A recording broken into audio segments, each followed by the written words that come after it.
as we know, 90% grocery in America are made in China. So, and they have the concentration camps. They have the slave laborers work work 20 hours per day in China. And many people, because of this, got so sad. So it's very sad. So. Well, you know, it's all about demand, and demand drives, and the communist government over there knows that. They know that as long as they've got the demand, they can continue to enslave the folks. So you break the demand, they don't have the power. And the problem with the leadership in our country is they talk out of one side of their mouth saying that they're for the people, they're for democracy, they're for freedom, but they don't do anything to back that up.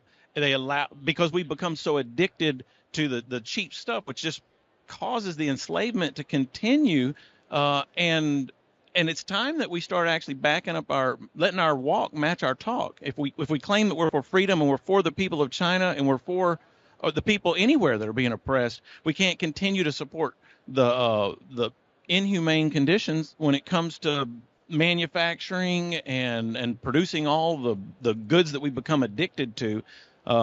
We've got to start standing for them, and that's going to mean Americans need to give up some stuff. Right, see, the American first, then release Chinese. Yes, definitely. We want to be able to support our beautiful Chinese people and those all around the world that have been oppressed by these regimes. We want to be able to give freedom, and the only way to be able to do that is definitely to start teaching our children to critically think, to think outside of the box, to question and ask why. Don't just follow what the media says. You know, media says for me to do this, and media tells me to do that. Like, it's almost like it's our God and our ideology and almost like our religion. And I've seen so many families just split apart because these agendas have been so taught to our children, and we're considered bigots and we're hated upon because we think outside of the box.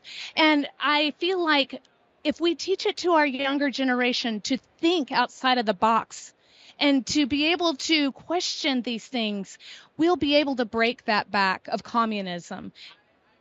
And to be empathetic. Yes.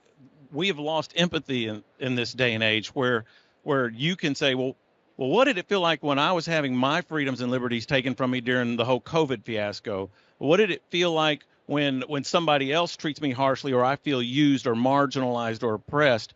When you can start to empathize for other people, then you can say, well, maybe I don't need to buy this thing that every time I support this, it's just going to lead to the oppression of some other person somewhere else, even children. You know, we talk about how child labor is evil in this country, but yet we support regimes and we support companies that continue to use it.